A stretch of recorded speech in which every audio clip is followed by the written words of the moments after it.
Let me start. Photoelectric effect. It is the phenomena of ejection of electrons from metals when light of some suitable frequency is incident on its surface. यानी कि जब आपके पास कोई metallic surface है और उसके surface पे आप लाइट इंसिडेंट करेंगे in form of like X ray, तो उसके बाद में फोटोन जब इंसिडेंट होंगे उसके ऊपर, तो जो फिनोमिना होगा उसके अकॉर्डिंग उस मेटल सरफेस से इलेक्ट्रॉन इजेक्ट होंगे। यानी कि आपको उस सिस्टम के साथ अगर सर्किट आप जोड़ते हैं तो आपको करंट वहाँ मिलेगा और इसका मतलब इलेक्ट्रॉन वहाँ फ्लो कर रहे हैं। कुछ इस तरीके से हम इसका जो है डायग्राम प्रिपेयर कर सकते हैं। लाइक कि हमारे पास कोई सरफेस है, सपोज हमारे पास ये मेटालिक सरफेस है और इस सरफेस के ऊपर फोटोन इंसिडेंट हो रहे हैं। तो ये फोटोन इंसिडेंट होने की वजह से यहाँ से आपके पास इलेक्ट्रॉन निकलेंगे इन दिस लाइक डायरेक्शन। और ये इलेक्ट्रॉन जो हैं, अगर हम इस सर्किट को कंप्लीट करते हैं तो इस पूरे सिस्टम से सर्किट को कंप्लीट जब हम करते हैं तो उसके बाद हमें देखने को ये मिलेगा कि in case if we apply a meter, then हमारे पास क्या होगा कि करंट हमें इसके अंदर मिलेगा। तो करंट मिलने का जो रीज़न है वो क्या है कि आपके पास इन फोटोन की वजह से इलेक्ट्रॉन प्रोड्यूस हो रहे हैं और वो जब फ्लो होंगे तो उनकी वजह से आपके पास सर्किट में करंट आएगा। तो ये जो है यहाँ से लाइट हम लोग इंसिडेंट्स कर रहे हैं और ये हमारा सरफेस है, मेटल सरफेस। ओके, अब इस क्वेश्चन को स्टडी करने के लिए, आंसर करने के लिए हमारे पास बहुत सारे फॉर्मेशन हैं। कहीं ना कहीं आपको ये भी समझना है कि जैसे लास्ट क्वेश्चन में मैंने आपको बताया कि फोटोन का डिस्कवरी या डिटेल जो है उसका कैसे स्टार्ट हुआ, तो उसके लिए हमारे पास जो क्लू है वो है आपका study of black body radiation concept. अब हम ज़्यादा उसकी बात नहीं करेंगे, इस फोटो इलेक्ट्रिक इफेक्ट के क्वेश्चन को हम लोग यहाँ पे कंप्लीट करते हैं। तो इस सिस्टम में जितने भी आपने ये एक्सपेरिमेंट किया है, आपको कुछ ऑब्जर्वेशंस यहाँ पे मिलते हैं। वो ऑब्जर्वेशंस क्या हैं उनकी हम सबसे पहले बात करते हैं। Followings are the observations of experiment. Number 1, first observation में क्या है कि आपके पास जो फोटोन इंसिडेंट किए जा रहे हैं वो फोटोन कोई फ्रिक्वेंसी वैल्यू से इंसिडेंट होंगे, क्योंकि हमारे फोटोन का जो एनर्जी है वो E=h होता है। न्यू इसमें फ्रिक्वेंसी है, प्लैंक्स कांस्टेंट है।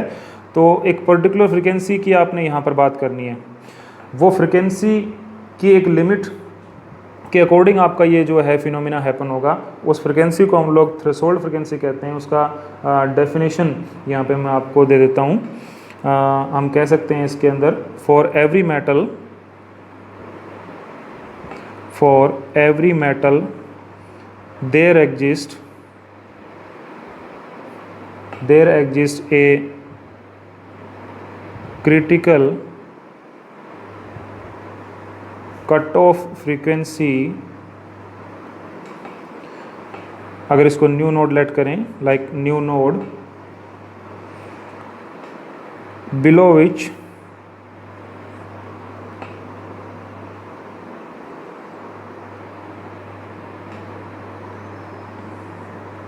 the photoelectric effect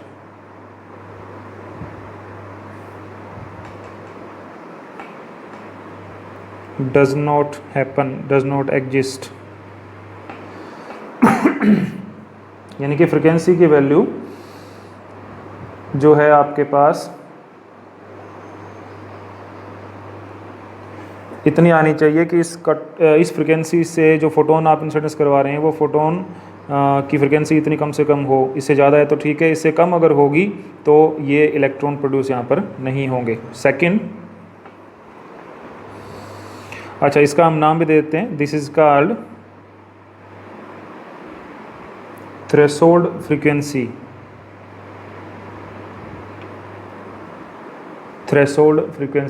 okay, now जो इसका सेकंड पॉइंट हमें ऑब्जर्वेशन मिलता है वो ये मिलता है the velocity of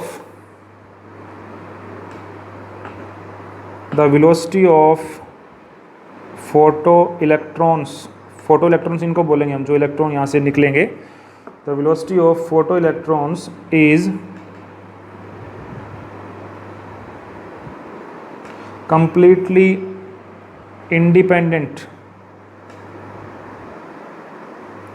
from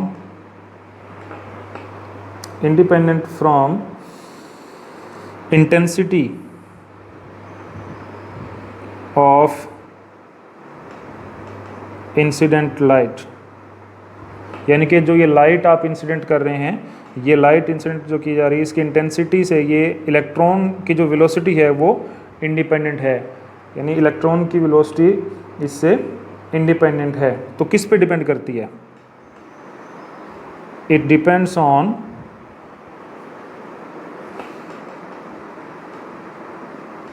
frequency of light. यानी आपके पास जो फ्रीक्वेंसी है उस पे ये डिपेंड करेगी, इंसिडेंट लाइट के फोटोन की कितनी फ्रीक्वेंसी है उसके ऊपर डिपेंड करेगी। पॉइंट नंबर थर्ड, कितने इलेक्ट्रॉन निकलेंगे per unit time? It means the rate of emission of electrons, यानी photo electrons, is directly proportional to rate of photoelectrons is directly proportional to intensity of incident light but not on frequency। Opposite है, ये आपको याद रखना है। जैसे हमने अभी कहा कि जो वेलोसिटी होगी इलेक्ट्रॉन निकलने के बाद में वो डिपेंड करेगी फ्रीक्वेंसी पे, इंटेंसिटी पे डिपेंड नहीं करेगी। और जो रेट ऑफ एमिशन, कितने इलेक्ट्रॉन निकलेंगे पर सेकंड हमारे पास, रेट ऑफ एमिशन की अगर हम बात करते हैं तो वो डिपेंड करेंगे आपके डायरेक्टली इंटेंसिटी पे, वो फ्रीक्वेंसी पे डिपेंड नहीं करेंगे। ये चीज़ आपको याद रखना है। ये तीन हमारे पास ऑब्जर्वेशन के पॉइंट हैं। अब इन तीनों पॉइंट का एक्सप्लेनेशन हमें करना है और उस एक्सप्लेनेशन के लिए हम एक दो चीज़ें यहाँ पे देखेंगे। दो ग्राफ मैं आपको यहाँ पे स्टडी करवाना चाहूँगा। बड़े इंपॉर्टेंट ग्राफ प्रोड्यूस होते हैं इस क्वेश्चन के अंदर, जिनमें से फर्स्ट हमारे पास ऑब्जर्वेशन के रिगार्डिंग ये आता है इंटेंसिटी और करंट के बीच में। इंटेंसिटी होगी हमारे पास यहाँ पर और यहाँ पर होगा करंट। अब क्या चीज़ है, अभी आपने देखा कि डायरेक्टली प्रोपोर्शनल है। अभी हमने यहाँ पे थर्ड पॉइंट में एक्सप्लेन किया, rate of emission of electron is directly proportional to intensity. यानी कि जितना रेट ऑफ एमिशन इलेक्ट्रॉन ज़्यादा निकलेंगे करंट उतना ज़्यादा आएगा। और किस बात पे डिपेंड कर रहा है? इंटेंसिटी पे। ये आपने याद रखना है कि स्ट्रेट लाइन ग्राफ होगा, क्योंकि आपने लिखा directly proportional to intensity of incident light. Okay, एक चीज़ आपने और ध्यान देना है कि इन केस अगर हम जो हमारा बैटरी हमने अप्लाई किया था उसका पोटेंशियल इंक्रीज़ करते हैं, वोल्टेज यहाँ पे बढ़ाते हैं, तो क्या होगा? तो उसके लिए भी एक ग्राफ हम थोड़ा समझ सकते हैं। वो ग्राफ कुछ इस तरीके से है। एक्स एक्सिस पे आपने एक्सेलरेटिंग पोटेंशियल को लेना है और वाई एक्सिस पे आपने करंट को लेना है। पोटेंशियल और करंट को यहाँ पे यूज़ करना है। तो अगर हम दो अलग अलग इंटेंसिटी के लाइंस को लेके चलते हैं इस केस के लिए, तो उसका ग्राफ कुछ ऐसा हम बना सकते हैं। यहाँ पे आपको दो बातें समझने को मिलेंगी। एक तो कि यहाँ पे एक वैल्यू असाइन की जा रही है, इसको -Vs मैंने लिखा है। It is called stopping potential. यहाँ पे मैं एक्सेलरेटिंग पोटेंशियल की बात कर रहा हूँ, जिसको V से नोट करेंगे। तो ठीक है कि ओम्स लॉ के अकॉर्डिंग हम लेके चलें, अगर कि पोटेंशियल बढ़ाते हैं तो करंट बढ़ेगा, ठीक है, बढ़ता जा रहा है। बट एक लिमिट के बाद में लाइन स्ट्रेट हो रही है, दोनों लाइनें ही स्ट्रेट हो रही हैं, इंटेंसिटी भले कुछ भी हो इंसिडेंस की। इसका मीनिंग है कि जितने इलेक्ट्रॉन प्रोड्यूस होकर जाने चाहिए थे सर्किट में वो जा चुके और प्रोड्यूस नहीं होंगे, तो आप चाहे एक्सेलरेटिंग पोटेंशियल बढ़ाते रहिए फिर भी नहीं बढ़ेगा। इसको अगर हम रिवर्स करते हैं तो हमारे पास एक वैल्यू मिलती है स्टॉपिंग पोटेंशियल। यानी ये वो क्या वैल्यू है कि हमने अभी बोला कि पोटेंशियल बढ़ाएंगे तो करंट बढ़ेगा। इन केस हम पोटेंशियल को डिक्रीज़ करते हैं, इन अपोजिट डायरेक्शन लेके जाते हैं, तो करंट डिक्रीज़ करेगा और एक वैल्यू पे ज़ीरो हो जाएगा। वो वैल्यू पोटेंशियल की इन रिवर्स डायरेक्शन, जहाँ पे आपका करंट मिनिमाइज हो जाता है, जीरो हो जाता है, उसको बोला जाता है स्टॉपिंग पोटेंशियल। तो ये डेफिनेशन जो है वो आपको याद रखना है, और इसका थोड़ा सा डिटेल इक्वेशन के फॉर्म में भी मैं आपको अभी दे देता हूँ। तो ये 2-3 चीज़ें हैं जो आपको याद रखना है। ओके, अब हम बात करते हैं इसका कंसेप्ट ऑफ डिस्कशन की ये सब चीज़ें जो हैपन हुई हैं इसके लिए इक्वेशंस क्या यूज़ हो सकती हैं, एक्सप्लेनेशन इसका जो है वो क्या किया जा सकता है, उसकी हम बात करते हैं। तो वो एक्सप्लेनेशन करने के लिए हमें कुछ चीज़ें यहाँ पे लेके चलना पड़ेगा। जैसे अभी मैंने बताया कि अकॉर्डिंग टू दिस डायग्राम एक फोटोन इंसिडेंस किया जा रहा है, उसकी एनर्जी एच न्यू है। अब यानी इस सरफेस पे H new energy completely fall हो रही है। अब देखते हैं कि सारी एनर्जी यूज़ होती है आगे फर्दर या क्या उसका डिटेल मिलता है। तो उसके लिए हमें कुछ इक्वेशंस जो हैं वो इसमें स्टडी करना है। वो इक्वेशंस क्या हैं वो देखिए।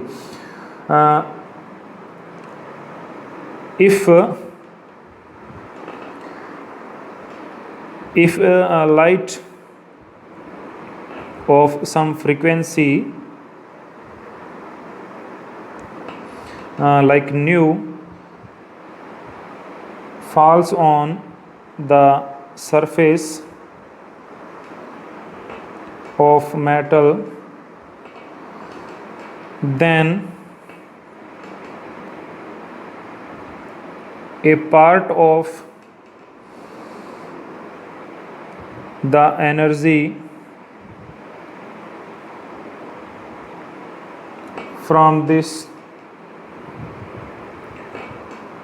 is used as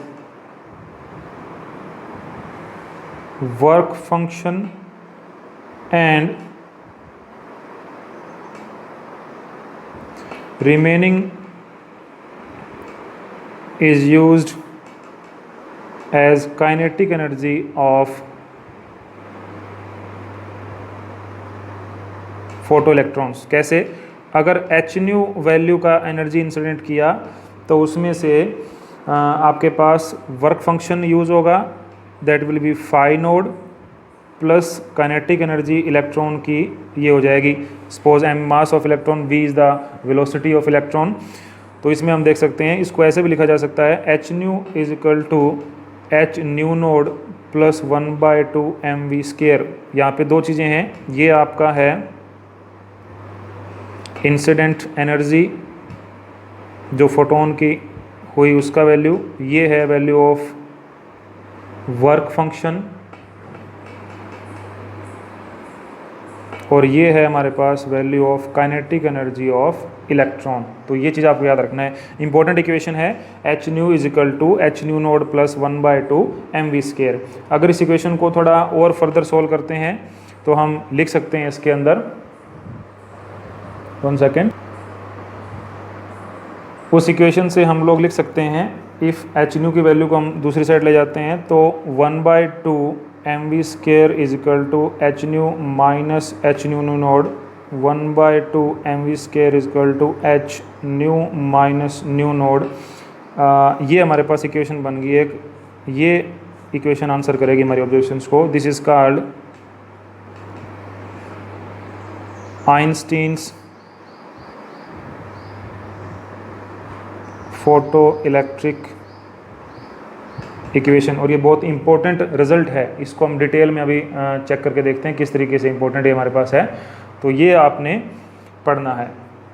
अब जो 3 एक्सपेरिमेंट के ऑब्जर्वेशन आपने करे उनके आंसर्स की मैं बात करता हूँ। सबसे पहला आपने ऑब्जर्वेशन ये किया था कि एक फ्रिक्वेंसी वैल्यू है थ्रेशोल्ड की, जिससे कम वैल्यू का अगर इंसिडेंस आप करवाओगे तो आप रिजल्ट नहीं प्रिपेयर कर सकते। आप इक्वेशंस को देखते रहें, इक्वेशन में आपका डाटा यहाँ पे आंसर हो जाएगा। अगर हम इस इक्वेशन में न्यू नोड की वैल्यू से कम वैल्यू पुट करते हैं, क्योंकि ये इंसिडेंस का रिजल्ट है, तो ये आंसर नेगेटिव हो जाएगा। इसका मतलब काइनेटिक एनर्जी क्या हो जाएगी? नेगेटिव। हम चेक करके देखते हैं, if nu is less than nu naught then क्या होगा?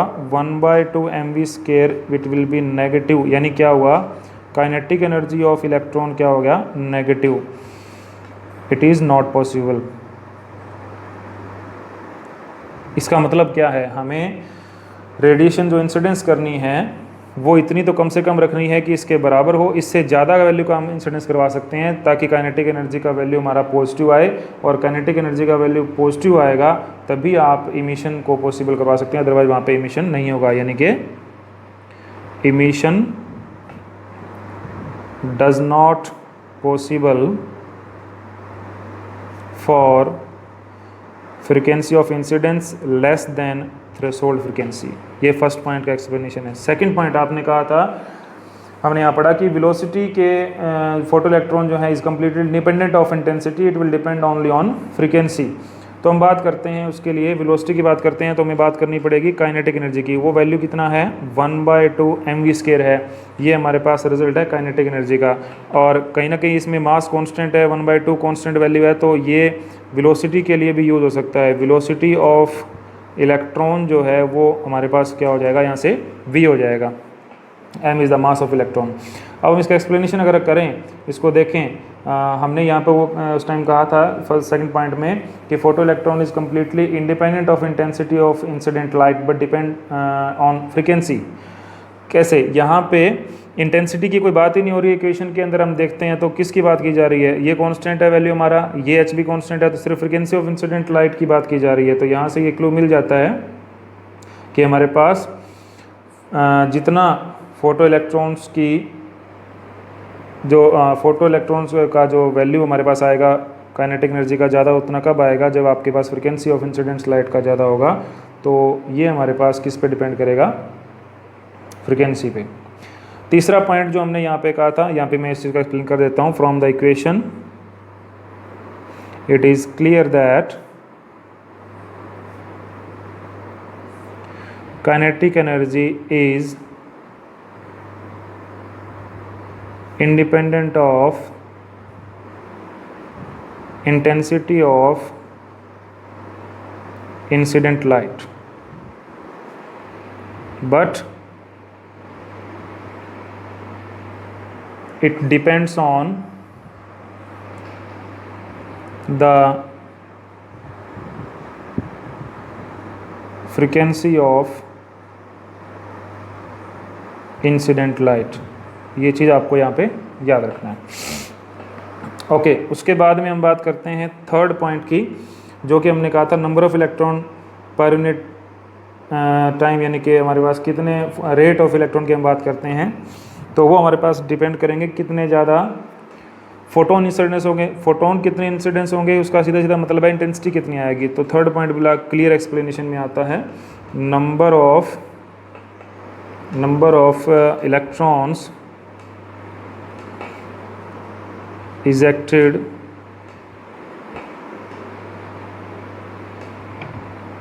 per unit time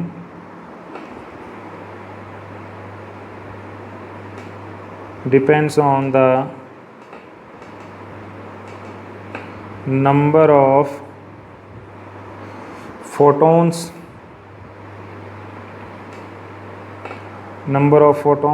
falling on the surface पर सेकेंड। डायरेक्टली इसका मीनिंग क्या है, इंटेंसिटी जितनी ज़्यादा होगी, नंबर ऑफ इलेक्ट्रॉन्स जो इजेक्ट होंगे वो भी ज़्यादा होंगे। तो ये हमारा यहाँ पे रिलेशन शुरू होता है। तो इस तरीके से आप फोटो इलेक्ट्रिक इफेक्ट को समझ सकते हैं, यानी rate of photo electron photo emission is proportional. क्योंकि जब आपने लास्ट डायग्राम में देखा ही था कि फोटोन जब कम्प्लीटली एब्जॉर्ब होगा यहाँ पे, तभी हमारा इलेक्ट्रॉन यहाँ से निकलेगा। तो ये टॉपिक हमारा यहाँ कंप्लीट है। It is all about the detail of photo electric effect. Next question हम करते हैं Compton effect. Now Compton effect के क्वेश्चन को मैंने यहाँ पे थोड़ा नोट्स बना लिए हैं क्योंकि क्वेश्चन लेंथी है, टाइम लेक्चर का लेंथी हो जाएगा इसलिए। सबसे पहले कॉम्पटन इफेक्ट क्या है उसको देखते हैं। According to this phenomena, when a high frequency radiation is scattered by the electrons of the scatter, then frequency of scattered radiation is smaller than incidence radiation, or wavelength of scattered radiation is greater than the incident wavelength। आपने ये समझना है कि जब हम किसी rest electron पे suppose करते हैं फोटोन या हाई फ्रिक्वेंसी रेडिएशन इंसिडेंस कराते हैं हाई फ्रिक्वेंसी, तो उसके वजह से क्या होगा कि वो अगर कम्प्लीटली इलेक्ट्रॉन एब्जॉर्ब नहीं करता तो कुछ आइडेंटिटी उस फोटोन की रिमेनिंग रहती है और बाकी जो एनर्जी इलेक्ट्रॉन को मिलती है उससे इलेक्ट्रॉन रिकॉइल करके चला जाता है। तो हमें यहाँ पे समझना क्या है, ये फिनोमेना क्या है, इफेक्ट क्या है।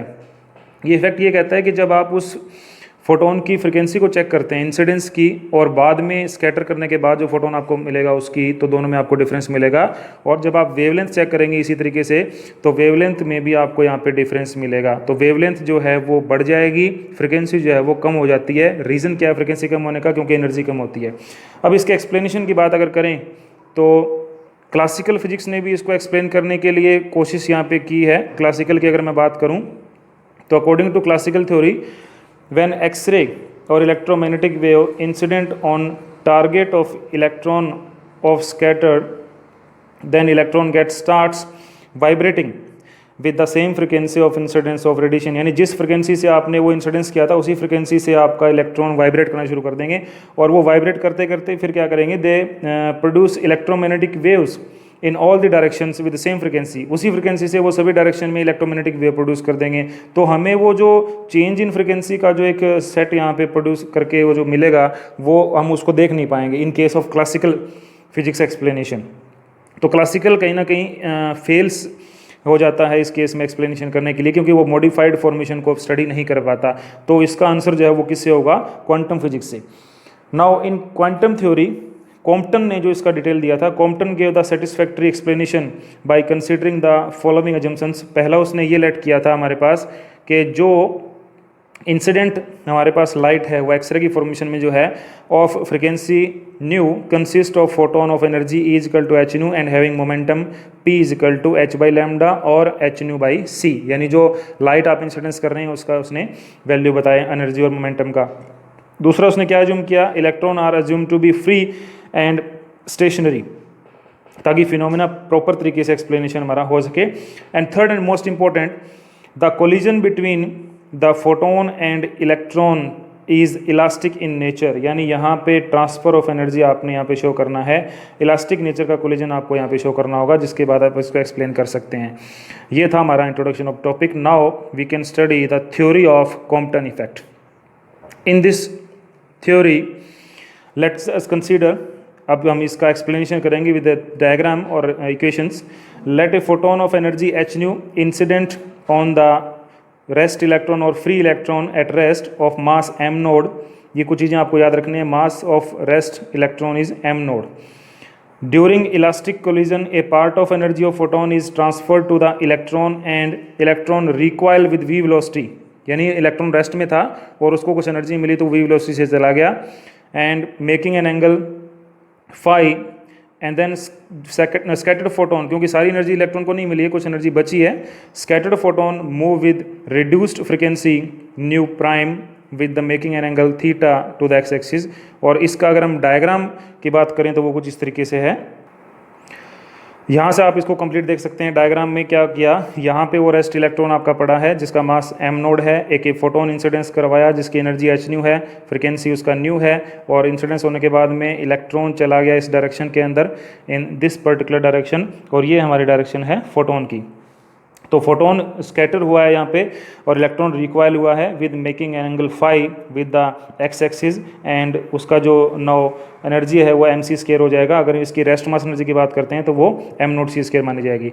एनर्जी ऑफ फोटोन इंसिडेंस की थी एच न्यू, आफ्टर स्कैटरिंग हमारे पास एनर्जी मिलती है उसकी एच न्यू प्राइम। तो ये चीज़ें आपको याद रखनी है। ये एक्स एक्सिस का सेट है जिसके ऊपर आपका फोटोन इंसिडेंस किया गया था, ये वाई एक्सिस है। अब इस क्वेश्चन का डायरेक्शन पॉइंट ऑफ व्यू इसलिए लिया गया ताकि आपको बाद में कैलकुलेशन प्रॉब्लम ना आए। ये चीज़ें आपको याद रखना है। नाउ कैलकुलेशन में आप ध्यान रखेंगे कि हमें दो चीज़ें मेनली यूज़ करनी है, conservation law of energy and conservation law of momentum. Conservation law of energy क्या कहता है कि बिफोर द कोलिजन, इस पेन से लेफ्ट साइड में बिफोर द कोलिजन आपका टोटल एनर्जी जो है वो इलेक्ट्रॉन और फोटोन का मिलाकर, राइट साइड में जितना भी है आप स्कैटर्ड फोटोन और रिकॉइल इलेक्ट्रॉन का मिलाकर दोनों का इक्वल होना चाहिए एनर्जी। और मोमेंटम की भी अगर हम बात करें तो in a particular direction before and after the collision and along x axis and y axis आपके पास मोमेंटम जो है वो भी क्लियरली इक्वल होना चाहिए। According to conservation law. तो कुछ चीज़ें हमारे पास क्वेश्चन करने से पहले आपने यहाँ पे लेके चलनी है। बिफोर कोलिजन, आफ्टर कोलिजन के क्या क्या वैल्यूज़ रहेंगे। Before collision energy of photon h nu है, आफ्टर एच न्यू प्राइम हो जाएगा। मोमेंटम ऑफ फोटोन हमारे पास है H nu by c, after h nu prime by c हो जाएगा। रेस्ट मास ऑफ इलेक्ट्रॉन हमने लेट किया है एम नोड, तो आफ्टर मूविंग मास रहेगा वो वैल्यू आएगा आपका m naught by 1 minus we square by C square का under root. Rest mass energy of electron रहेगी एम नोड सी स्केयर, और मूविंग मास एनर्जी बन जाएगी एम सी स्केयर, जैसा मैंने आपको डायग्राम में बताया। मोमेंटम इलेक्ट्रॉन क्योंकि रेस्ट में है पहले तो उसका जीरो रहेगा, आफ्टर दैट मोमेंटम आएगा क्योंकि इलेक्ट्रॉन ट्रैवल करता है तो उसका वैल्यू हम एम वी लेके चलेंगे। ये सब चीज़ें आपने देखनी है। नाउ अब इसका इक्वेशन क्या होगा, तो मैंने अभी आपको बताया कि कंजर्वेशन लॉज आपने यहाँ पे अप्लाई करने हैं, कंजर्वेशन लॉज उसके अकॉर्डिंग आप क्वेश्चन करेंगे। तो कंजर्वेशन लॉज दो यूज़ करने हैं, conservation law of energy and as well as momentum. तो निकालना क्या है, लास्ट आंसर हमारा ये निकलेगा delta lambda is equal to H by M naught C 1 minus cos theta. It is called Compton shift. Delta lambda यहाँ पे wavelength का डिफरेंस शो कर रहा है, इंसिडेंस जो थी और जो लास्ट में हमें मिलती है स्कैटर होने के बाद में फोटोन के उनका, और ये हमारा कहलाता है कॉम्पटन शिफ्ट। कितना वेवलेंथ के अंदर वैल्यू में चेंज आया, कितनी वेवलेंथ यहाँ पे इंक्रीज हुई, उसकी हम बात करेंगे। Okay, from conservation law of energy हमें पता है total energy before and after the collision must be same.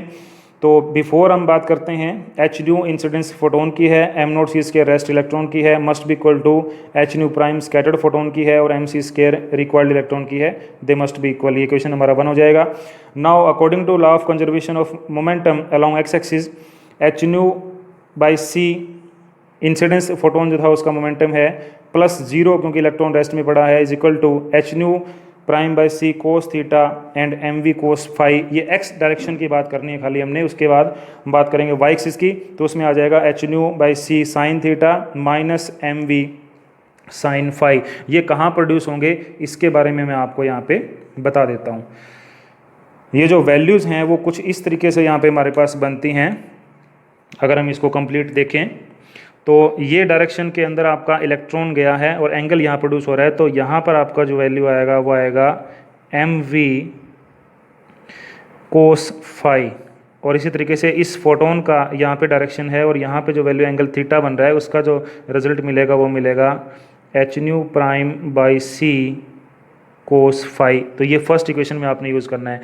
Second जो इक्वेशन है उसमें इस डायरेक्शन में आपको मिल जाएगा H nu prime by C sine theta, sorry यहाँ पर थीटा आपने पुट करना है, और इधर मिल जाएगा नीचे इसका जो कंपोनेंट है that will be M V sine theta. तो ये चीज़ों का आपने यूज़ करना है, ये दोनों हमारे पास ऐड हो जाएंगे इधर जो पड़ा है उसके अलाउंग, और ये क्योंकि डायरेक्शन अपोजिट है तो इसको हमने पहले लिखा, इसको बाद में लिखा, उसका रिजल्टेंट हमारे पास में मिल जाता है।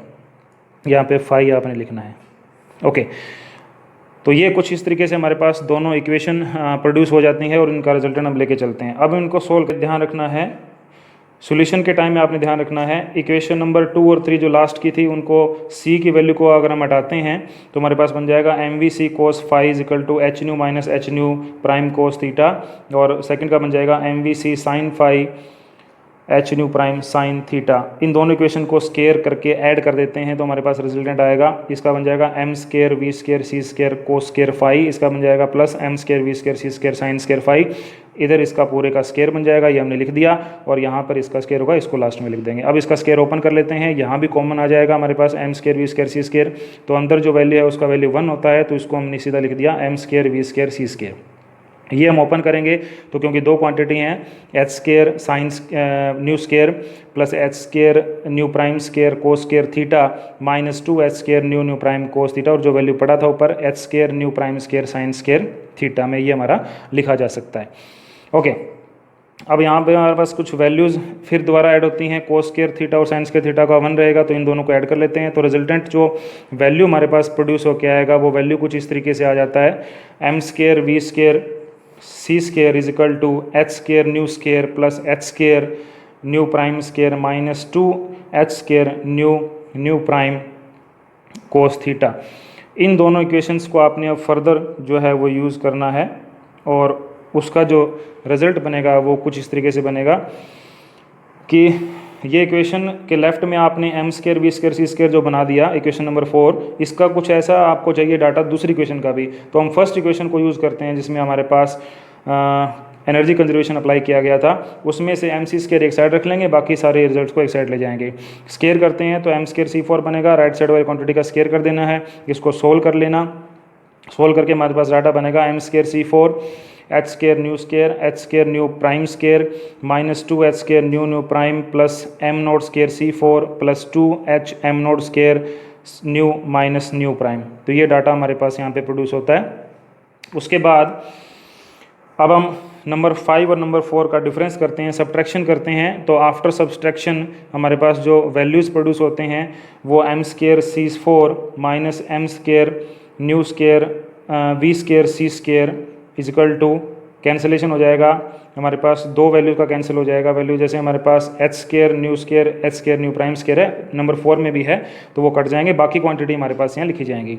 अब हमारे पास जो नंबर 6 इक्वेशन बनती है उसमें डाटा आ जाएगा, क्योंकि यहाँ से कॉमन आ रहा है नंबर 5 के बाद में एम स्केयर सी स्केयर, तो यहाँ बचेगा सी स्केयर खाली, इधर बचेगा वी स्केयर, और राइट साइड में इक्वेशन हमारे पास पड़ी है, उनका कॉमन जो भी आता है उसकी वैल्यू को हम लिख सकते हैं।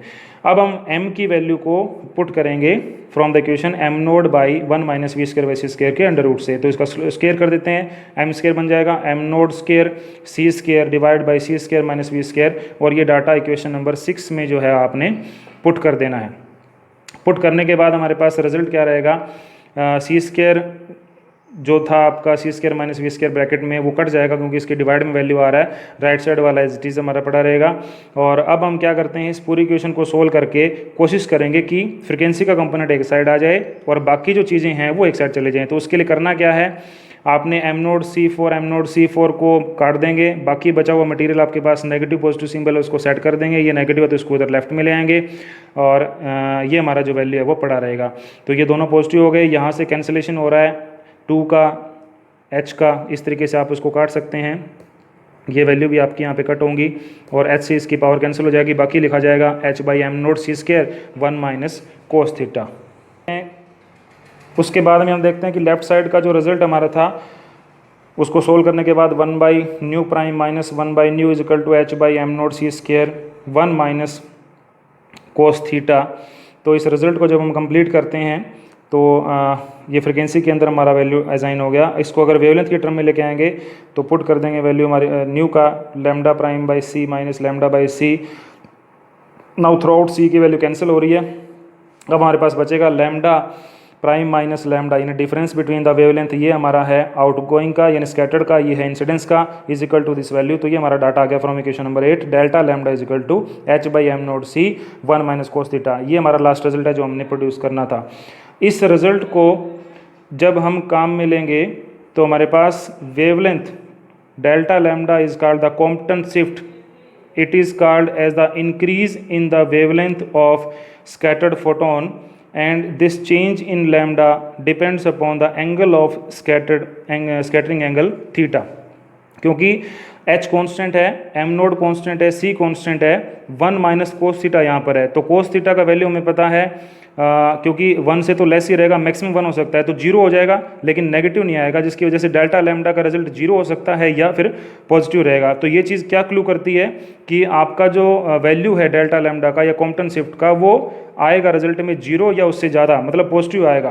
तो कहीं ना कहीं हम ये कह सकते हैं कि स्कैटर्ड फोटोन की वेवलेंथ जो है वो इंक्रीज़ कर रही है, और यही अपने आप में क्या शो करता है, कॉम्पटन इफेक्ट शो करता है। अब कुछ स्पेशल केस हैं उनको हम देख लेते हैं। स्पेशल केस फर्स्ट हमारे पास है कि when angle is equal to 0 तो कोस थीटा जो है वो 1 हो जाएगा, तो डेल्टा लैम्डा की वैल्यू 0 हो जाएगी, हमें कोई चेंज नहीं मिलता। इस केस में कॉम्पटन इफेक्ट नहीं प्रोड्यूस होगा, no change in the wavelength value. अगर हम बात करते हैं एंगल की π/2 तो कोस थीटा हमारा 0 हो जाएगा, क्योंकि π/2 पे 0 होता है। तो हमारा रिजल्ट डेल्टा लैम्डा का कुछ ऐसे मिलेगा, h by M naught C is equal to 0.0242 angstrom, और ये हमारा क्रिटिकल कॉम्पटन वेवलेंथ कहलाता है। It is called critical Compton wavelength. उसी तरीके से अगर हम थीटा की वैल्यू पुट करते हैं पाई तो हमारा रिजल्ट आएगा -1 कोस पाई पे, और उसको हम पुट करेंगे तो हमारा आंसर मिलेगा delta lambda is equal to 2h by M naught C is equal to 0. इसका डबल हो जाएगा ऊपर वाले वैल्यू का। तो ये हमारा लास्ट डाटा है। तो इस तरीके से आप कॉम्पटन इफेक्ट को स्टडी कर सकते हैं। Thank you.